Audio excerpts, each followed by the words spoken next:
reduction in future health care costs to people. But there's no way to prove that. I mean, the costs are real. The benefits are unknown. But yet these people are out of work. We still have this long period of unemployment in this country, and we know that people are being made sick by the regulations because they can't get back to work. The EPA has a press release they issued on this. The benefits of avoiding early death, preventing heart attacks and asthma, far exceed the costs of implementing clean air rules. Well, that's their made-up numbers. These are people that are sitting behind their computer screens who are fixated on small incremental improvements, and we found that they are cooking the books.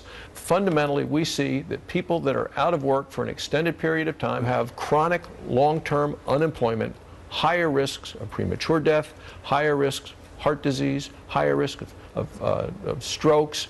You can kind of run the list of high blood pressure, anxiety, depression. Police chiefs now are reporting higher incidents of spousal abuse in a number of cities, and they say it absolutely has to do with the economy and the unemployment. And what reaction do you get from your fellow senators when you say this? Because this is hard to get your brain around.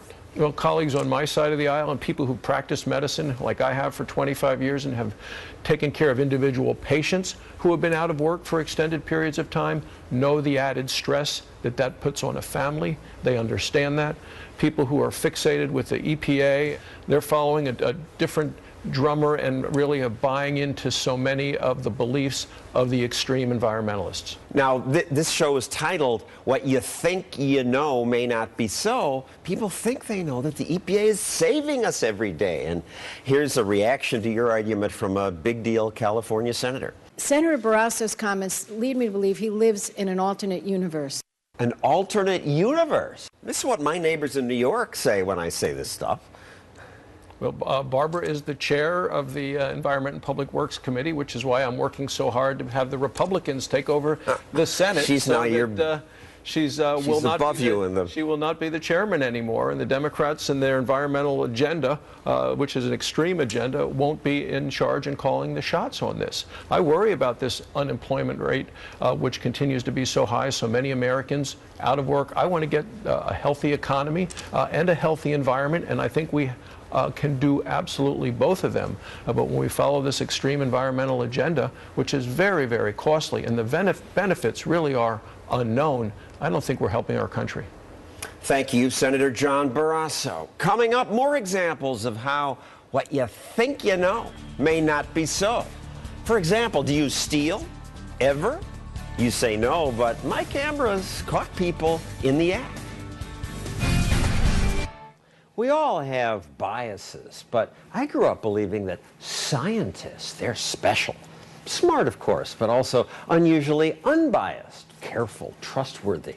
That's how people describe them. They're very accurate, down-to-earth people. Probably nerdy. Dry. I'm sorry, I know a lot of research scientist people who are very dry.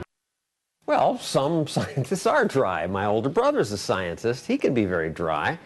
But wait a second, he's also weird and angry sometimes. And that volatility is common in science, as the author of Free Radicals, The Secret Anarchy of Science.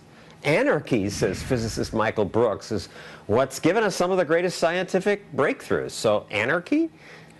Yeah, anarchy, fighting, fraud, lying, cheating, sometimes drug taking. There's all kinds of things go on to get the job done. Well, let's break these apart there. Drug taking. You say 1/5 of scientists worldwide, I think the number would be higher in the United States, 1/5 take drugs? And that was voluntary self-disclosure. So this was a survey in the publication Nature. Done by Nature. And they said that they would be happy to, to do this occasionally in order to concentrate more, or in order to be more creative, to have thoughts that nobody else had had. And there are sort of well-documented cases of people who've actually done extraordinary things while having taken these kind of substances. The scientist who won a Nobel Prize for his work on DNA claims he was high on LSD. Well, there's a man called Kary Mullis who won a Nobel Prize who said that he couldn't have done it without taking LSD. And he, in fact, said, if he hadn't taken LSD, he doesn't think he would have had a Nobel Prize. And it helped him to find a way to copy DNA. They also break the rules. Barry Marshall, who cured ulcers for lots of people around the world by discovering it was a bacteria, not stress, he had to break what rules? Well, he broke the ethical rules about, how you go about doing an experiment. You get pre-approval. You don't involve your colleagues in things that might be dangerous. And but in order to make his breakthrough and win his Nobel Prize, he drank a cupful of bacteria, basically to prove that they would cause a stomach ulcer inside of him. And his colleagues had to kind of just go along with it. It was almost like a don't ask, don't tell thing. So they took samples from him and keep it quiet. Yeah, absolutely. He didn't even tell his wife. He said it would be easier to get forgiveness than permission. But thank goodness that he did these things, because all these people who were drinking milk and doing other pointless remedies for ulcers, now the ulcers are gone because there's an antibacteria. Exactly. He rewrote the book on how you treat ulcers. You talked about fighting, fraud, lies, deceit. There are sort of fistfights that break out in university seminars every now and then. There's certainly a lot of deceit and fraud that goes on. 1/3 of scientists actually admit to committing some kind of research fraud in the last 3 years. Again, another survey that was done, sort of disclosing it for themselves. And they say this is just what you've got to do to get the job done, really, because the data doesn't always behave itself. The experiments don't always replicate like you expect them to. And your colleagues are also out to get you. So you have to work really hard to make sure that you've got the results that you want. My brother is upset about all these new financial disclosure rules because people think, oh, if there's money to be made, that'll bias the science. But he says just competition is, we want to kill each other.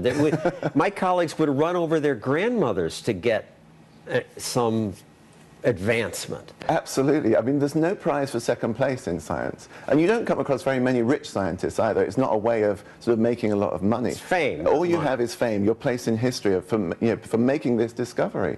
And so it's an intensely competitive thing. So why don't people know about this anarchy? Well, it's interesting because science is effectively like a brand, and it's wanted to kind of, make itself look good. And it goes all the way back to the Second World War, in fact, when people hated science. It produced the atomic bomb. It had, we'd seen nerve gas being used. We'd seen experiments on prisoners of war, and all really in the name of science, effectively. So people were very distrustful of scientists, and the scientists knew this, and they started to kind of make sure that they didn't do anything that the public might be a bit scared of. So they sort of portrayed themselves as ultra objective and rational and dispassionate. Trustworthy. Trustworthy is a big thing. Reliable. We're not going to blow up the world. We're going to make the world a better place. And even Albert Einstein, who everybody knows, you say there's a big myth about him. Einstein, we were taught, I was taught, came up and proved the theory of relativity. A equals mc squared. Obviously, the E equals mc squared. Brilliant. Well, he was brilliant, but E equals mc squared? Not quite Einstein's, interestingly. He owned it during most of his lifetime, and the problem was that he tried to prove it about 8 times, and every time there was something wrong with his proof, and he fudged it. And he even wrote that in the footnotes at one point. In the footnote to one of his papers, it says, of course, this isn't rigorous, but let's go on anyway. And his colleagues all knew this and pointed it out. He was having none of it, really. But by the end of his life, he had in his autobiography. Yeah, in his autobiography, he covered every other thing that he'd done in science, but he left E equals mc squared out. So I think that tells you what he actually ultimately felt. You argue that scientists ought to admit this stuff, open up. Absolutely. I think, for a start, it makes scientists human. We want our kids to engage with science. Maybe we'll be scared of them again. I don't think we will. I think, we're scared of people who are a bit like robots. We don't like zombies and robots. But actually, we like human beings, and we'll forgive them their flaws and these kind of behaviors, because actually, it just makes them more like us. Thank you, Michael Brooks. Coming up, what you don't know about cheating.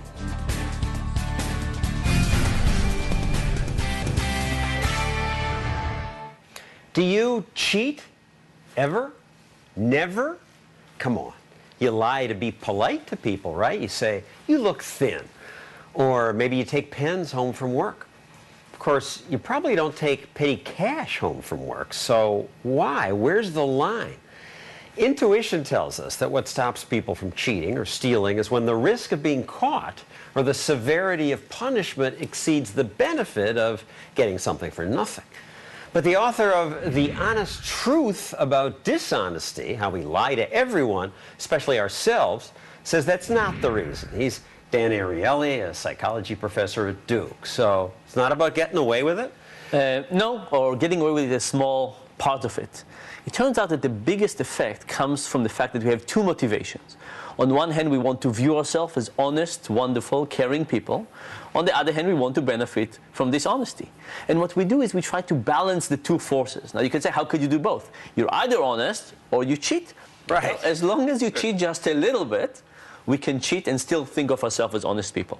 So, for example, taking pencils from work works quite well. Taking petty cash away doesn't work because you can't justify it to the same degree. The fact that it's money really feels like stealing. That's right. Expense reports, a little easier. Even in golf, there are easier ways in cheating golf and harder ways. If you take a ball and you move it 4 inches deliberately, this is just a no-no. But kicking it a little bit or hitting it slightly and moving it just a little bit as if you didn't intend to, all of a sudden is okay. And what's the psychological rationale for that? The psychological is basically about rationalization. It wasn't really me, everybody else is doing this, this is really what they intended, and so on. All right, the everybody else is doing it idea. That you say cheating is contagious. It's like an infection. In cheating, we teach kids how to cheat. We tell them to be polite for other people. As somebody with a injury, when kids point at me and ask, Mommy, Daddy, what happened to that guy, parents always say, don't point. So you've had an injury, your face was burned in an explosion. And most of my body was burned, so when I have shorts or something, it's much more clear. And when kids point to that, the parents said, don't do that, right? It's impolite. How is it cheating to say to the kid, don't embarrass him, don't point to him? It basically said to the kids that don't say everything is on your mind. Basically, don't be fully honest. Don't be fully honest. You can have an inside dialogue, but don't make it external. This is just not something people do. We have to keep a front that is not perfectly honest. Doping in sports. So think about doping in sports. We get all these news reports about all of these people who dope in sports. Now imagine you're an athlete. What do you think is acceptable and not acceptable? Where would you find out? From the other athletes, they're all doing it. You're a sucker if you don't. That's right. And there's a physician that wrote me, and he said that he actually has lots of patients who are athletes, and he thinks that the actual amount of doping is lower than what people believe. But if people believe that if everybody is doing it, now the standard is we can do it as well. The same thing about illegal downloads. If everybody's doing it, it's perfectly fine to do it as well. Well, I tested this power of the peer effect once when I was at ABC. I went to Miami Beach and got the Fontainebleau Hotel to put out a buffet under a banner that said SFN Society. We weren't expecting their members since we'd made the group up. SFN stands for something for nothing. The buffet was appealing. Lamb chops, shrimp, fruit. People quickly started inspecting the food. So, what do you think? You're the psychologist. Did people take the food? What I would predict is that it will be really hard to be the first person. There's something pristine out there, and if you're the first person, there's a signal that basically said nobody else have touched it before. So if you're the first person, it will be really hard. But once something starts breaking down, I'm predicting a slew of people who are going to run onto the buffet. Well, that's exactly what happened. We put the stuff out, and for 5 minutes, nobody touched it. They respected other people's property. And I was worried that I waste all this money in this experiment for nothing. But then, soon, others did start to take, and then more did, and I confronted some about it, and most were embarrassed. This is for the SFN Society. Oh, I'm sorry. Okay. Put it back? No, you can keep it. Go ahead, keep it. But many freeloaders weren't ashamed at all. Are you embarrassed? No. Are you? Listen, you're coming in for 5 shrimp here? We're ashamed to waste those shrimp, so I ate a couple of them. Teachers are not paid enough. You know that. Teachers are not paid enough, she said. So this is the kind of rationale people use? Yep. Teachers are not paid enough. The insurance company cheated us at some point in the past. Everybody's doing it. There's no other real way. There's lots of stories we can tell ourselves at the moment. And this group effect you tested yourself at Carnegie Mellon University. What'd you do? In the basic experiment, we take a sheet of paper with 20 simple math problems that everybody could solve if we give them enough time, but we don't give people enough time. So I give you the sheet, and I say, solve as many as you can in 5 minutes, and I'll pay you for your performance. You go ahead, you solve as many as you can. At the end of the 5 minutes, I say, stop, count how many questions you got correctly, And now that you know that number, go to the back of the room and shred